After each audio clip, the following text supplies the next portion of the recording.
Hello guys! Hello Virgo! Welcome dito sa aking channel, Kapalaran 888 Virgo. Alamin natin kung anong messages, vibration, gabay energy para sa lahat ng Virgo. Thank you sa lahat ng Virgo na patuloy na nanonood dito sa aking channel. Doon sa nag-message sa akin, tumawag, tinatanong kung bakit 3 days wala akong upload. Asensya na kayo Virgo kasi may sakit ako eh. Okay, nagkasakit kasi ako. So, kailangan ko magpahinga. Okay? So, kasi useless naman yun. Magre-read ako, tapos yung energy ko ay sobrang mababa. So, hindi yung makukuha yung lahat ng positive vibration na dala ng baraha. Athena, Inner Wisdom, Angel of Miracles. Wow! Okay. Dito sa first card na to, sinasabi sa'yo, Virgo, na ihanda mo ang sarili mo. Prepare yourself. Okay? Ihanda natin ang ating sarili, ang ating isip, ang ating puso, ang katawan natin. Dahil isang milagro, wow! Milagro ang posibleng darating sa buhay mo. Okay? Kumatok ka para hindi to ma-evil eye. Okay? Kumatok ka. 1, 2, 3. Okay? So, Virgo, sinasabi dito sa'yo na ihanda mo ang sarili mo, ang isip mo. Siguro hindi ka pa masyadong, parang panaginip lang. So, may milagro na darating sa buhay mo simula February 22. Okay? So, yun. It's either relationship, it's either work, or it's either business, or it's either unexpected. Basta milagro siya. Okay? Next card is from Athena, Inner Wisdom. Dito sinasabi sa Virgo na alam mo daw kung ano yung gusto mo. Alam mo ang tama at mali. Alam mo kung ano yung pangarap mo. Alam mo kung saan mo gusto. Okay? So, magtiwala ka sa iyong intuition, sa iyong instinct, sa iyong inner wisdom, and gumawa ka ng aksyon, nakadepende doon sa kung ano yung alam mo. Okay? And wag mo nang patagalin pa. Wag ka nang maghintay pa. Gusto mong maghanap ng trabaho, mga ibang bansa, gusto mong magpatayo ng bahay, gusto mong, kung anong gusto mo, gawin mo na siya as soon as possible. Okay? Angels, naandyan sila sa paligid mo para tulungan ka, i-guide ka, bigyan ka ng milagro. Pwedeng yung mga impossible sa buhay mo ay maging posible sa ngayon. Okay.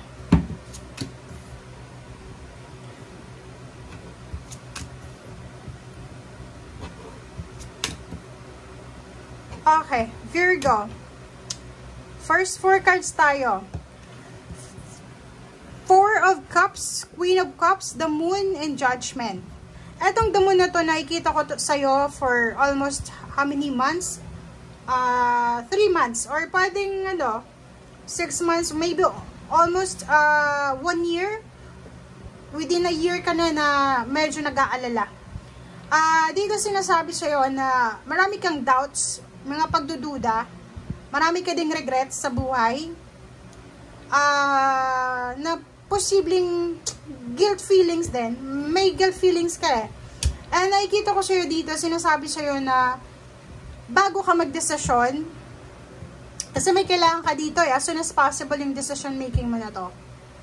Kailangan mong tanggapin yung consequences ng decision making mo na to. Yung parang wala ka pang ginagawa, pero ka na eh, diba? Yung parang handa ka na yung responsibility ba ng outcome. It's either failure, it's either success ito na gagawin mo, or outcome yan, ready ka sa kung ano man na outcome.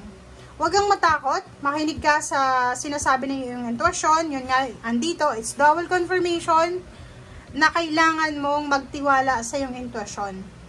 Okay? Huwag kang magtiwala sa sabi-sabi, sa intuition mo.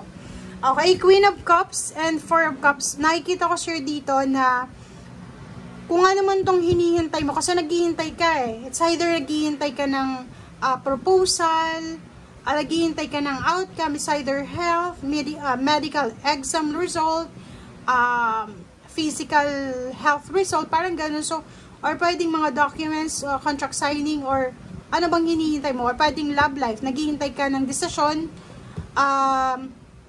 from your spouse, or from someone, family. So, dito nakikita ko na wag kang gagawa ng desisyon na pwede mong pagsisihan.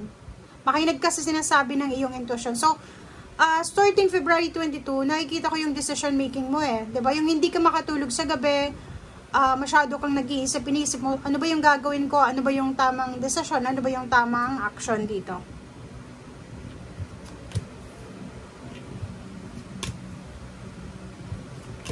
Alright. So, sa ilalim niya, the lover. So, relationship nga to.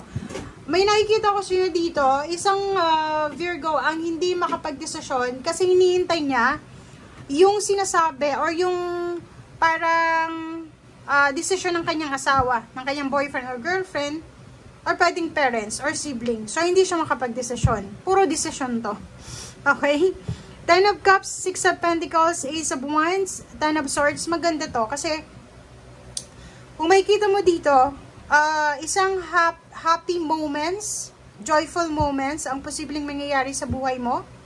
Isang family gatherings, isang hinihintay mo na pagkakataon ang posibleng ibigay sa'yo ng universe.